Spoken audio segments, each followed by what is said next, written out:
Does John know when he's going to 34 favor that he's going to a fight? He emanates guilt more than anyone else involved with the situation. It almost feels like he wants to talk to him and not like he wants to kick his ass. The defendant kissed me. How did she kiss you? Not like a friend. Lip to lip, is that fair to say? So now he is jealous of me, question mark. Defendant said no with an exclamation. I told you, he likes you a lot. I said, which makes this worse, question mark. Defendant said, you said or did something at the bar last week, and he goes, I like Brian more and more. I responded, I think he's a good dude too. Defendant responded, yeah, he is. These two might have been gay together. They had a weird relationship, him and Higgy. What do you think? I mean, we got this huge dump, right? Huge. Biggest we've gotten so far, I think. What's your takeaway? There is so much information that we now have.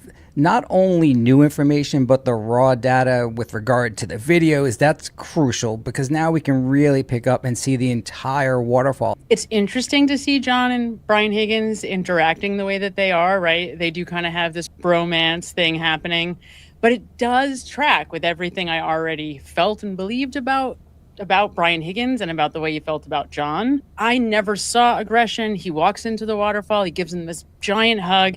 And all through his interactions with Karen, you get this shit. You really get the feeling that he does not want to screw John over. So much so that I think that's why he doesn't hook up with her when she comes for the drink at his house. And it's reminiscent of earlier days when I think you get caught up in kind of like the whole bar scene, right? You start going every weekend, you become a regular. It's like, I don't know if anybody here remembers Cheers, but it's like you walk into the bar and everyone's like, hey, you know. I feel like they were all kind of getting caught up in that, and that's sort of what probably attracted Karen largely to Brian Higgins in the first place. I didn't realize that John O'Keefe and Brian Patrick Higgins were friends prior to this major event, the Pats football game. They were friends months before. And when I say friends, you're right. It's built upon their love of alcohol. Bro, look at me. I'm drinking beer. He goes, you coming by? I'm sending these 3 whores home. See if we could find some bitches. Ha. Him and Higgins are just fucking have this weird relationship where they just send each other pictures of their fucking drinks. It's bizarre. Ha. And Jameson and Ginger. Jameson and Ginger. You were coming down hard on me for utilizing these new texts as something that's revolutionary. And I think that to me, I didn't understand that Brian Patrick and John O'Keefe were friendly for months prior to this happening. And why I said it was because I didn't think that Brian Patrick was actually hesitant about his betrayal of John O'Keefe. I just thought he was insecure about Karen, and I was wrong about that. I do see that there was a bond between John and him. Plow bitches coming over. That's what Higgins says. Ha. I hope so. Ha. He goes, you coming by? I'm sending these 3 whores home. Ha. Higgy Bear needs to get laid. Ha. And Jameson and Ginger. Jameson and Ginger. And then Higgins, look what he sends John there. His drink. Look at me. I'm a grown up. I can drink Jameson and Ginger. Jameson and Ginger. Are you queer? He might be. What kind of shit is this? Sending another man a picture of your drink? You're so cool, Higgins. Look at you with your fucking Jameson and Ginger. Jameson and Ginger. They do this a lot, these two. These two might have been gay together. I don't know. I'm just saying. I don't want to badmouth John O'Keefe, but they had a weird relationship, him and Higgy. Maybe I'll head back. Who you rolling with? So were we, Karen. And look what this mofo does. He sends more drinks. Like, I'm so fucking cool. Look at me. I'm drinking. And this is at 12 p.m. What is with these fucking guys? He has multiple opportunities. And she even says to him at one point, I'm an adult. Like, I'm in my 40s. I know what it means when a guy asks a girl to come have a drink, right? Defendant responded, I'm 42. I know what happens when you invite someone over for a drink. I responded, you're the master of avoidance. So you think I would just give it up.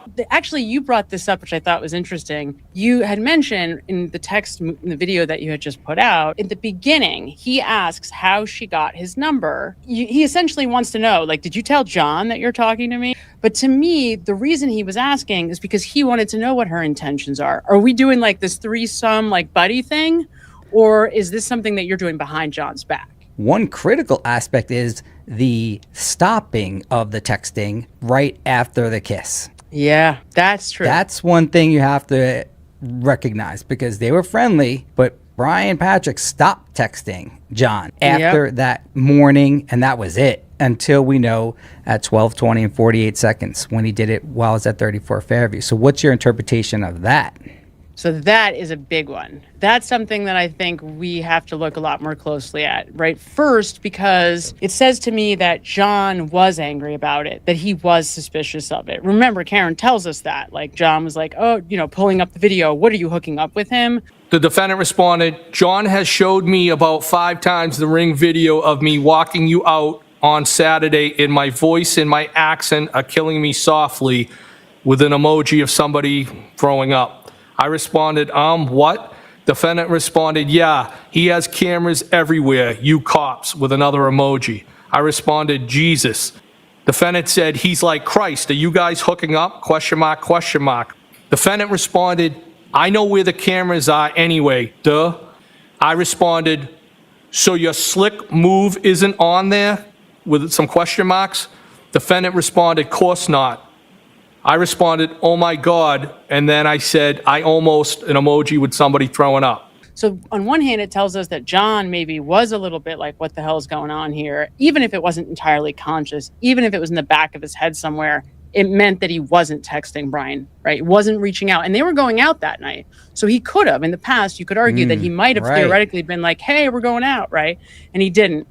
On the other hand, Brian didn't text him. That makes perfect sense because there was guilt. And you get that from him, soup to nuts. I mean, he emanates guilt more than anyone else involved with the situation. It's oozing out of him. Even Kevin told us that he saw that because he said it was for a different reason, because he had his first aid kit in the Jeep and that he could have saved him if he had seen him on the lawn. You can see that he feels guilty about all of it. Yeah, that's interesting. And I didn't mean to put that heavy question on you because we have to analyze exactly how long the breach was in terms of their silence. But I believe from the 15th is the Saturday up until that last text message, there is nothing between them after they text in the morning. So Brian Patrick, what are you doing? Are you trying to focus all your energy just on Karen? Because we know you're really texting her a lot, but not even placating the relationship with John. They completely stopped talking. I know. You could make the argument that in his mind, he was preparing, if Karen did make the decision that she was going to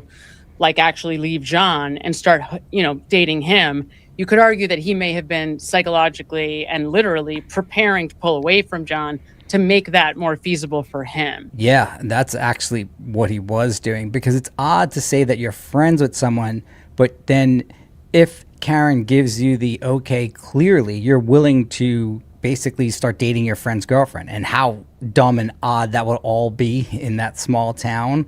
But you're willing to do that. So you're right. That's probably why he stops communicating with John altogether. Do you think that those text messages make it more likely, or likely at all, that what Brian wanted was to get John to 34 Fairview to tell him about the interactions with Karen? I always said that's not a guy thing to do unless your back is up against the wall, not literally. I think they were destined to come to some physical contact, obviously, based upon Brian Patrick's actions as he's leaving the waterfall, and then the text message. Yes, I said, are you coming here? Followed by 3 question marks. And then the question is, does John know when he's going to 34 Fairview that he's going to a fight? My new best friend, Kevin, questioned Karen Reed and her attorneys. If this was such a big deal, why did no one mention it in the first trial? And then why didn't anyone get to the band member that was standing there?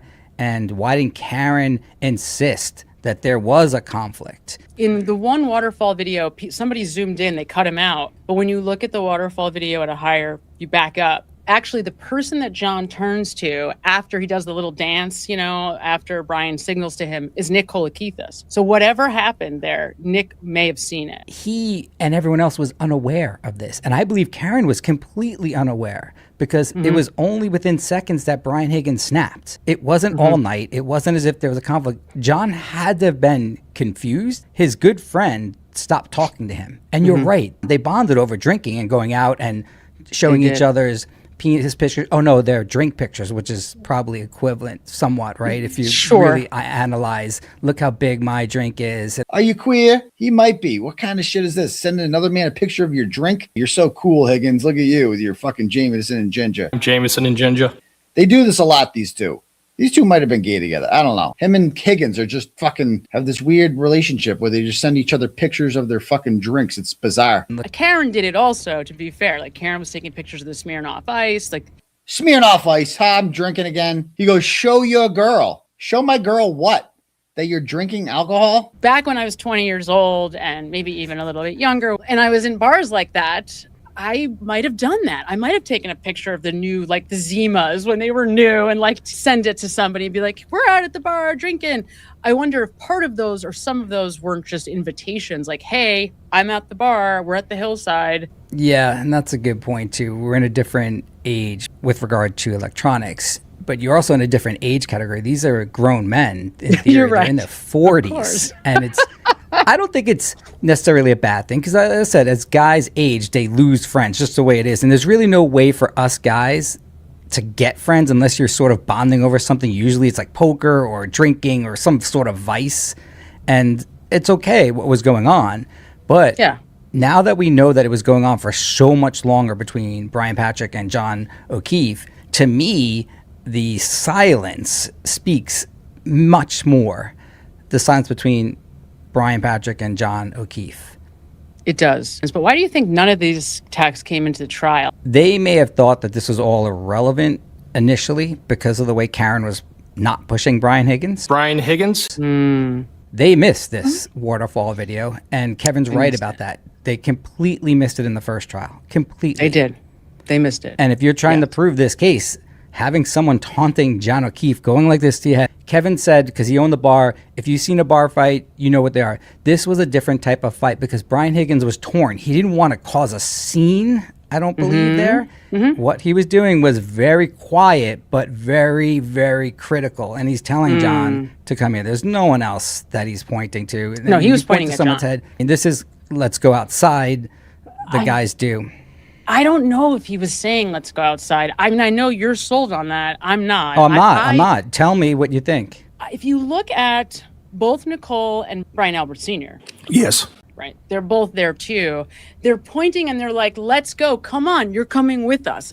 It may have just been an invite. Now, John does react in a specific way. Like he's like, yeah, you know, he does react. And people have made a lot about that. Vince and Sam, don't forget, Karen and Higgins performing for each other at the Waterfall. Put that in the context with the text messages. Thank you so much. And that's a huge, huge, important point. Is he angry at Karen as he's walking out of there and wanting to tell John? Because he's like, all right, you know what? This girl's messing with my head. She's not texting me back. Well, She's coming around the bar. She's flirting with me. Every time she drinks, she's all over me. I don't know what to make of this. Does he kind of snap and say, screw it, I'm going to tell John? Does he maybe plan to get them alone and tell and confront them both? What's up, guys? You know, that kind of thing. The other thing I would say about it is I just don't know if I see Higgins as the aggressor. I don't know if I can see it that way. But it almost feels like he wants to talk to him and not like he wants to kick his ass. Yeah. And you brought up this to me privately that John O'Keefe very well could have been the catalyst in this. And initially, Brian Higgins could have just been defending himself. And the mortal wound on John was never the intent. And I'll never say that it was by Brian Patrick Higgins. Any frontal injury was the intent. Whether it was in defense, Brian Patrick, but when John was knocked out unconscious and then hit the back of his head, that's where the crime's sort of going to take place, because could you have saved him in that situation? It's an interesting legal question. Let's say that John O'Keefe goes to punch Brian punches him, and then John goes unconscious and hits the back of his head.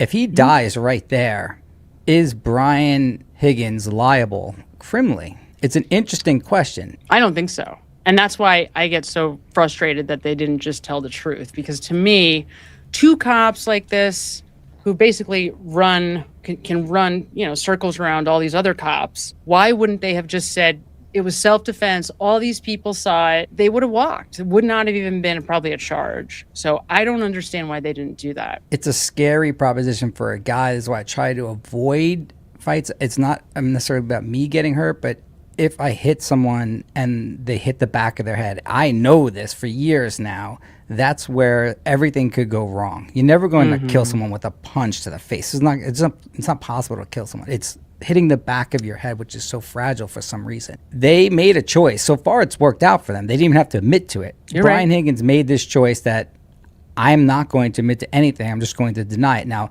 in doing that, he exposes himself to all of us. The way you feel when you watch Brian Patrick Higgins testify, it's so bad. I know everyone wanted to put everything on Colin and Chris, but if you can't tell the difference between Chris Albert and Brian Higgins testifying, then this is not your game yet. You still got to work it up and figure it out, because there is a major difference. You don't have to be great like Sergio, but you have to understand the whole macro environment of a witness. And Brian Patrick and Brian Albert are just two that you can tell. Yes. For sure. But Colin How are you? is lying his face off, and Chris is lying about the important moments. He refuses to say anything right from the start, even about really silly questions. Could you please state your name and spell your last name? I do not remember. Were you at your friend Mike's? And he's like, yes. Then they're like, well, was anybody else there? He's like, I can't remember. I do not remember. A lie is a lie. And from our perspective, it's very difficult to tell the difference between some stupid white lie over who was at Mike's house earlier 7 hours before anything happens, and then what is actually happening at 12:10 and 12:15. Because we now have the complete unedited version of the Waterfall video, we can analyze every single minute that took place there prior to Brian Higgins snapping and turning his aggression and anger out on John O'Keefe. To me, the biggest indicator that Higgins was willing to snap and turn against John is his ghosting of John after he makes out with Karen after the Patriots game. Sam and I meet for a nooner every Monday afternoon at 12 noon Eastern Standard Time. It's fun. It's a good time. Come and join us each and every Monday. But until then, we will never, ever stop producing these videos until the real killer, Brian Higgins, is brought to justice. the defendant kissed me. How did she kiss you? Not like a friend. Lip to lip, is that fair to say? Yes. And what was your reaction to that?